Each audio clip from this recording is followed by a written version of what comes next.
At dinner, in front of everyone, my mom lifted her glass, smiled at me, and announced, "We're passing the cottage his parents gave you over to your sister." The kind of line that slices through a room without raising its volume. Chloe laughed, tossing out, "Relax. It's just a cottage, like she was doing me a favor." Guests froze. I'm Brianna, the one they always relied on to stay silent. But not tonight. But for context, let's be crystal clear about what cottage meant in my mother's distorted vocabulary. It wasn't a shack. It was a $1.8 million historic brownstone in Back Bay that I had spent 3 years restoring with my own hands. And the sister wasn't just my sibling, she was Hailey, a failed influencer drowning in debt she refused to acknowledge. Before I tell you what I did next, drop a comment and let me know where you're listening from and what time it is for you right now. I'd love to know who's part of our community. Silence is a physical sensation. It starts in the stomach, cold and heavy, then moves up the throat, tightening the vocal cords until they feel like rusted wire. That is what happened in the private dining room of the Yacht Club. The clinking of silver forks against fine china stopped instantly. My fiancé, Christopher, stiffened beside me. I could feel the tension radiating off him like heat, his corporate lawyer instincts calculating liabilities and damages before I had even taken a breath. But I didn't scream. I didn't flip the table. I didn't even stand up. I just sat there, frozen. For years, I told myself this reaction was diplomacy. I called it being the bigger person, the peacekeeper, the sensible one. But in that moment, looking at Hailey's smirk, a smirk that said she had already mentally redecorated my living room, I realized what it actually was. It wasn't patience. It was conditioning. Psychologists call it the freeze response, but for me, it was something more insidious. It was the survivor's invisible chain. When you grow up in a house where your needs are treated as inconveniences and your boundaries are treated as insults, you learn a very specific survival tactic: you disappear. You learn that speaking up doesn't lead to justice, it leads to punishment. It leads to being called difficult, ungrateful, or hysterical. So, you develop a muscle memory of submission. Your body learns to absorb the shock before your mind even registers the pain. You become a shock absorber for the family's dysfunction, taking the hits so the golden child doesn't have to. That is why I sat there, staring at the condensation on my water glass, while my mother, Angela, took a sip of her Chardonnay as if she hadn't just committed grand larceny in front of 50 witnesses. She expected me to freeze. She banked on it. She knew the invisible chain was wrapped tight around my neck, and she was holding the leash. "Well," Angela said, breaking the silence with a breezy laugh that sounded like breaking glass. "Brianna doesn't need it, obviously. She has Christopher's penthouse. And Hailey, well, Hailey needs a fresh start. It's just fair." Fair. The word hung in the air, toxic and heavy. Hailey leaned back, swirling her drink. "Honestly, Bri, you've been working on that place for, what? 3 years? It's taking forever. I'll actually get it finished. Modernize it. Get rid of all that dusty old wood." Christopher's hand clenched into a fist on the tablecloth. I placed my hand over his, not to stop him, but to steady myself. The freeze was beginning to thaw, replaced by a cold, sharp clarity. They weren't just taking a building. They were erasing me. They were looking at the physical manifestation of my sweat, my money, and my talent, and reducing it to a spare asset they could liquidate to solve Hailey's problems. They thought I was silent because I was agreeing. They were wrong. I was silent because I was calibrating. To understand the magnitude of this theft, you have to understand the brownstone. It wasn't a gift. It wasn't an inheritance. It was a ruin. 3 years ago, I bought number 42 Marlborough Street. It was a shell. The roof had collapsed in the 1990s, the plumbing was non-existent, and the Historical Society had condemned the facade. I bought it with every cent I had saved from a decade of architectural consulting, plus a high-interest construction loan that kept me awake at night for 18 months. I didn't hire a flashy crew. I did the work. I spent my weekends scraping layers of lead paint off mahogany banisters. I learned how to repaint Victorian brickwork because I couldn't afford a mason. I slept on a mattress in the unfinished basement for 6 months, breathing in drywall dust and ambition. Christopher helped me when he could, not with money, I refused that, but with labor. We spent our date night sanding floorboards until our fingers bled. That house was my magnum opus. It was the physical proof that I was more than just the family fixer. I was an architect. I was a creator. Hailey, on the other hand, was a lifestyle entrepreneur. That was the title she put in her Instagram bio. In reality, she was a professional consumer of resources. While I was scraping grout, Hailey was launching a luxury swimwear line that failed because she forgot to secure a manufacturer. Then it was a vegan skincare brand that got sued for labeling issues. Then it was a manifestation academy. Each time she failed, Angela was there with the safety net.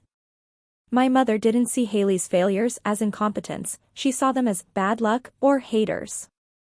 I realized then that we were playing roles in a script I hadn't written. Sociologists call this the golden child and scapegoat dynamic, but in my family, it was more like the star and the fuel. Hailey was the star, shining, fragile, demanding attention. I was the fuel. I was burned to keep her warm. My stability wasn't celebrated, it was harvested. My success wasn't a point of pride, it was a resource to be redistributed to the one who needed it more. Angela didn't see the Brownstone as my home. She saw it as a battery she could pluck from my life to power Hailey's next illusion. I looked at my mother across the floral centerpiece. She wasn't looking at me.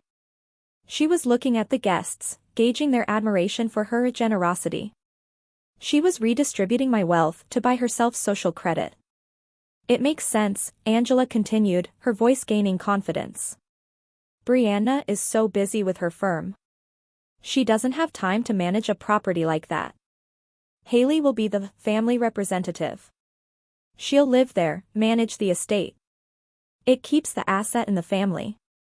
Manage the estate. Hailey couldn't manage a debit card. It's a win-win, Hailey chirped. I get a studio for my content, and Bree gets to, relax. You always look so tired, Bree. The audacity was breathtaking. It was almost impressive in its total detachment from reality. They had rewritten history in real time. In their version, I was the tired, overwhelmed burden who needed to be relieved of my heavy asset, and Hailey was the benevolent savior stepping in to manage it. I looked at Christopher. His jaw was set so hard a muscle twitched in his cheek. He knew exactly what this was. This wasn't a family request. It was a hostile takeover. But they had made one critical calculation error.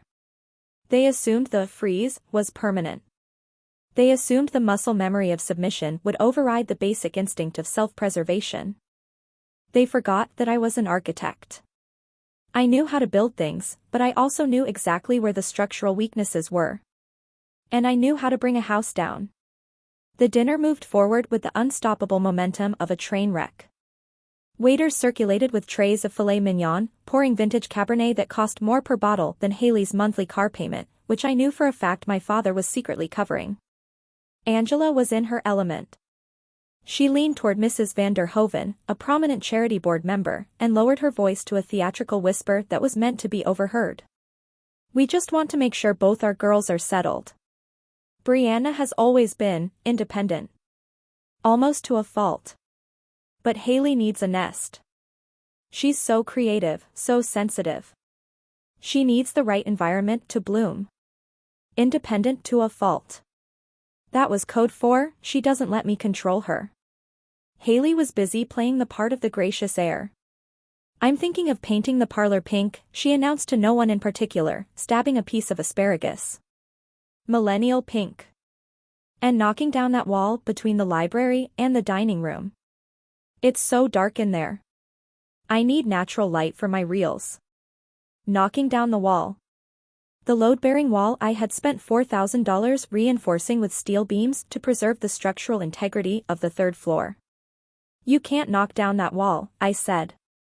My voice was quiet, but it cut through the ambient chatter. Hailey rolled her eyes. Oh, here we go. The architect speaks. Relax, Bree. It's just a building. You act like it's a cathedral or something. It's just bricks.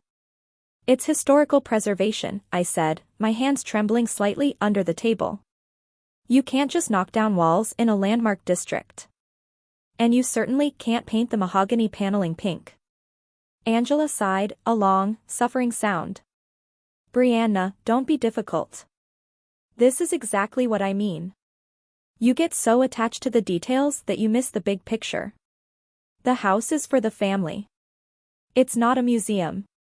It's not for the family, I said, looking directly at her.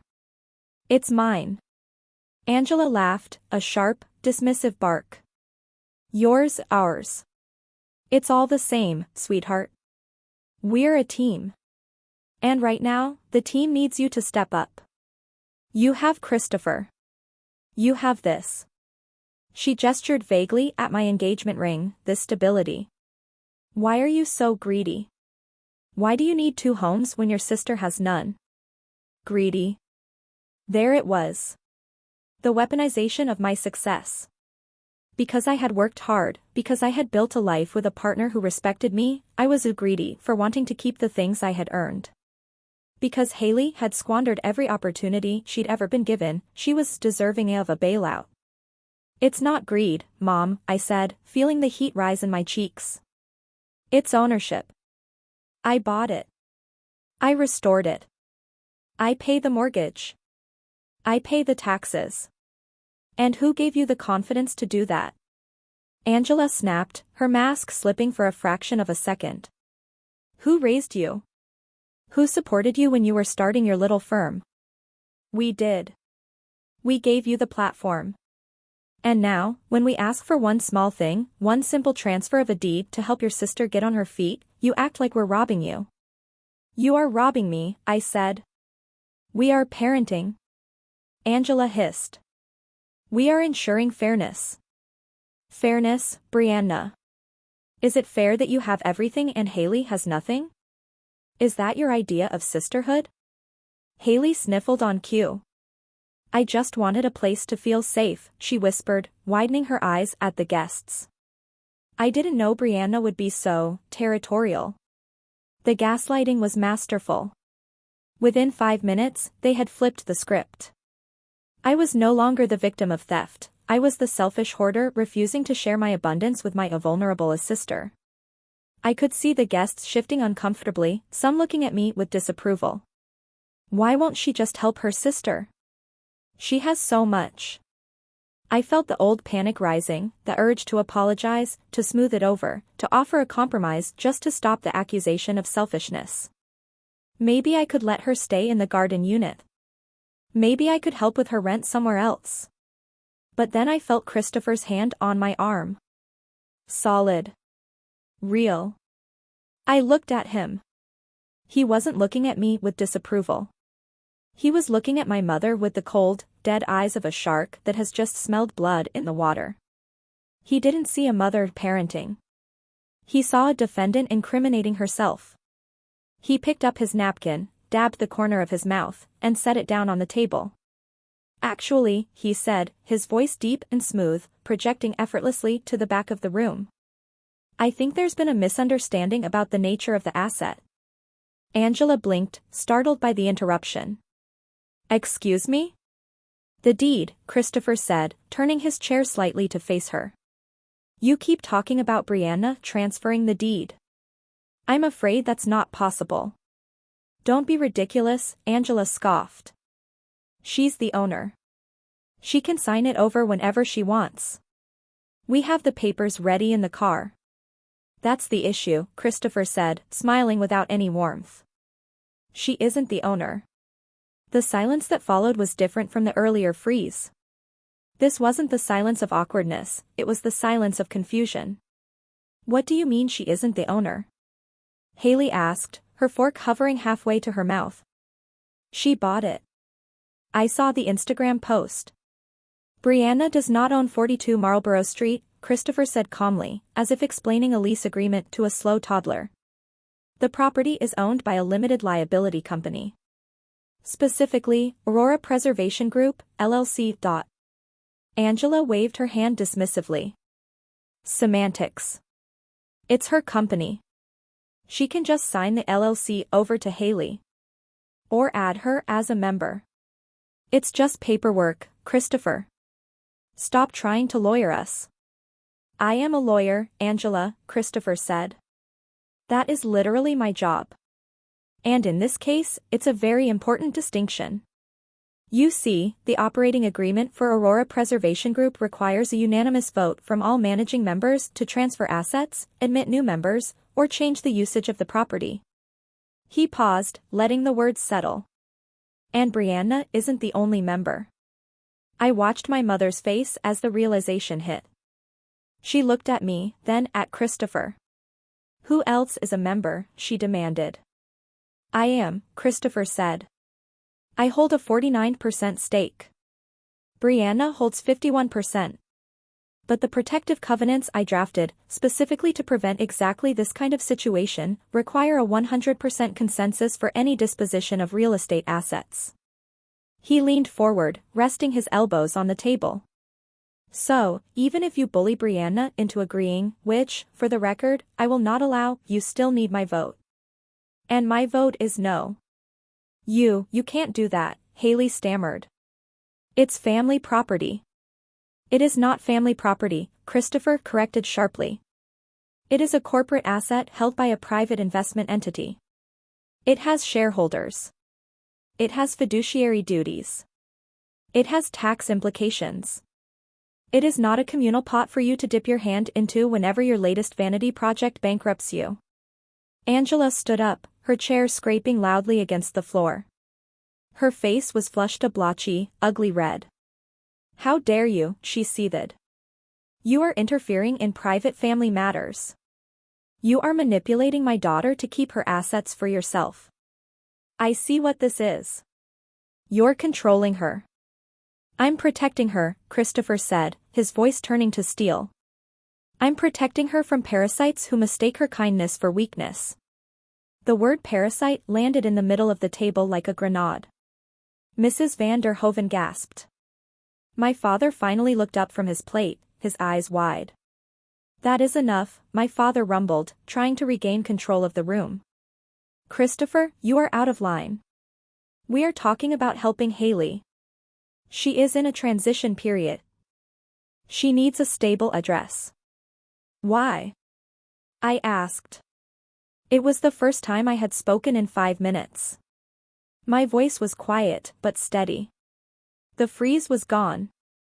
The chains were gone. Why does she need a stable address so badly, Dad? She has an apartment. You pay for it. She's giving up the apartment, my father said, flustered. To save money. To focus on her new business.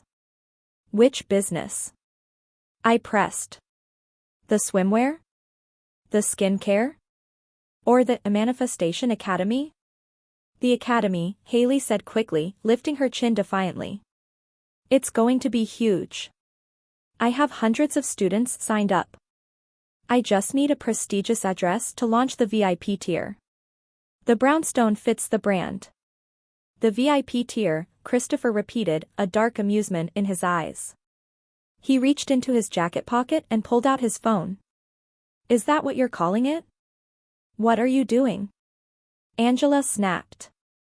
I'm looking at the public court docket for the District of Massachusetts, Christopher said, tapping the screen. Because when Brianna told me you were pushing so hard for this house, I got curious. I wondered, why the urgency? Why does Hailey need a multi-million-dollar asset in her name, or at least usage of it, right now? He turned the phone around and slid it across the white tablecloth toward my father. And then I found this. My father looked down at the phone. He squinted, reading the small text. Then he paled. He looked like the air had been punched out of him. What is it? Angela demanded, snatching the phone from him. It's a lawsuit, Christopher said, his voice clinical, stripped of all emotion. Class action. Filed 3 weeks ago. Plaintiffs versus Hailey Miller and Lux Manifestation Academy. Allegations include wire fraud, deceptive trade practices, and theft by deception. The room went deathly silent. Hailey shrank in her chair, looking suddenly very small and very young. "It's a misunderstanding," she squeaked. "They're just haters. They didn't do the work. They paid you $150,000 collectively for a course that didn't exist," Christopher said brutally. "You took pre-orders for a retreat in Bali that you never booked. You spent the deposit money on a lease for a Range Rover and a closet full of Chanel. That is not a misunderstanding, Hailey. That is a federal crime." Angela stared at the screen, her mouth opening and closing. She can pay it back. It's just a cash flow issue. That's why she needs the house. If she has the house, she can host the retreats there. She can make it right. "No," Christopher said. "That's not why you want the house. You want the house because Hailey is about to file for Chapter 7 bankruptcy to try and discharge the debt. But she can't file if she has no assets and no income stability. Or worse, you're trying to hide her living expenses so the bankruptcy trustee doesn't see that she's living a luxury lifestyle while claiming insolvency." He looked at my mother with cold, hard eyes. "If Brianna transferred that house to Hailey, or even allowed her to live there rent-free as a manager, while Hailey is hiding assets from creditors, that constitutes bankruptcy fraud. It's conspiracy. If I allowed my wife to sign that paper, I would be letting her become an accessory to a felony." I felt the blood drain from my face. I looked at my mother. "Is that true?" I whispered. "Did you know?"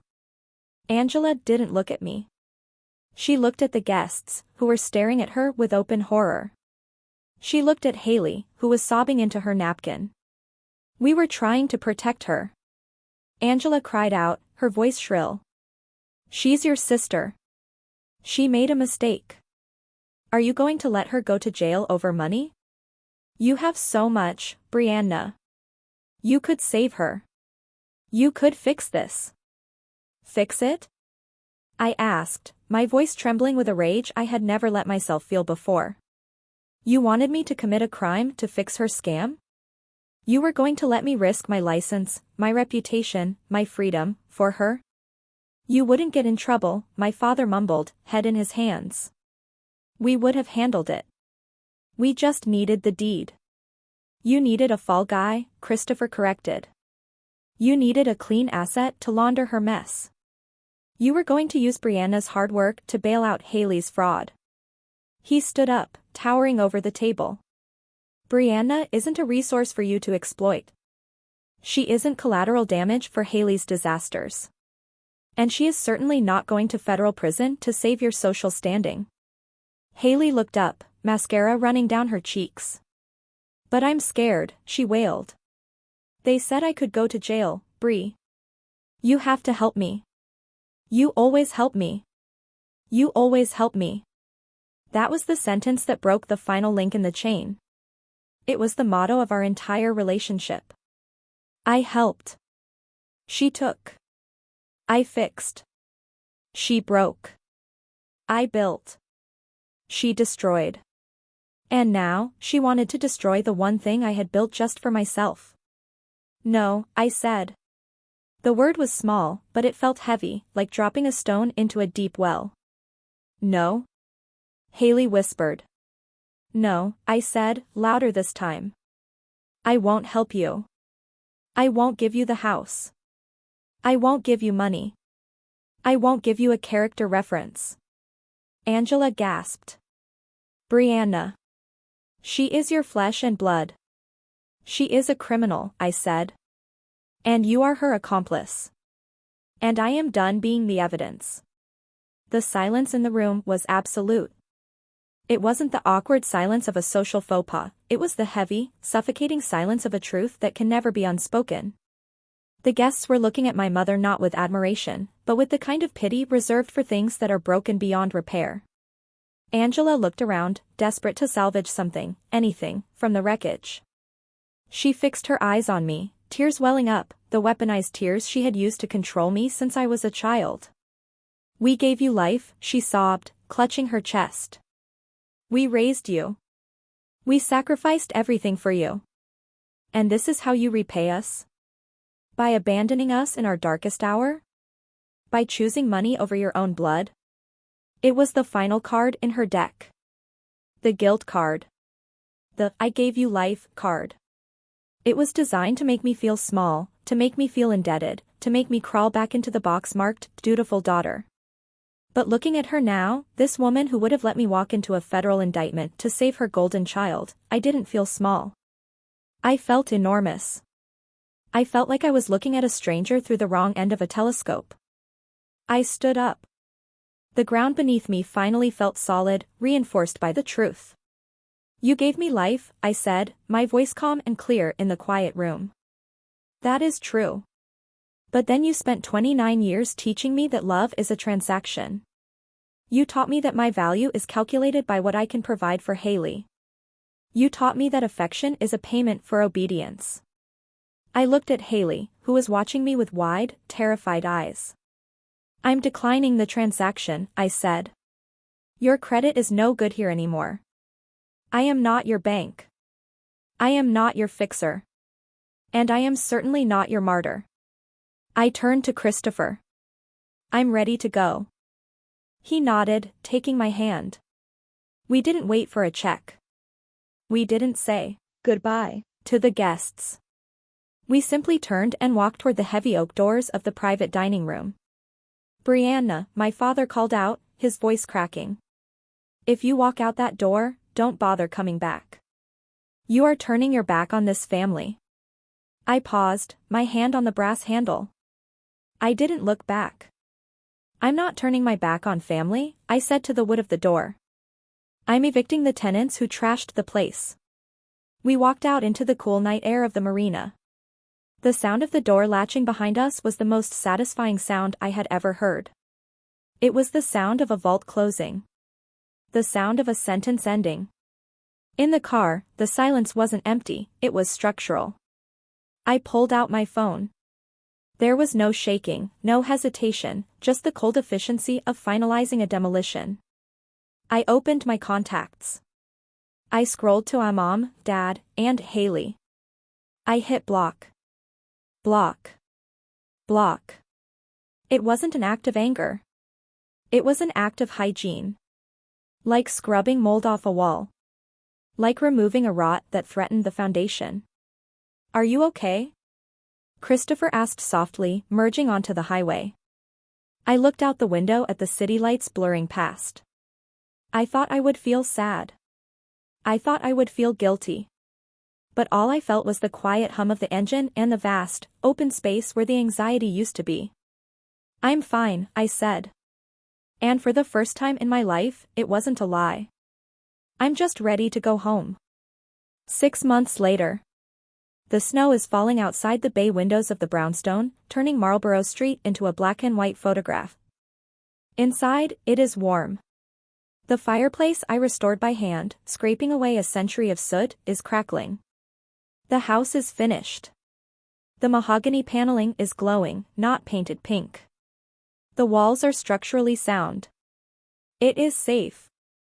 It is beautiful. And it is mine. I didn't just restore a building, I rebuilt myself. Every layer of paint I stripped away felt like stripping away a layer of their conditioning. Every brick I repointed was a boundary I solidified.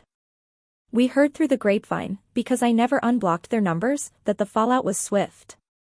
Hailey couldn't file for bankruptcy because the fraud allegations triggered a federal investigation. She is currently awaiting trial.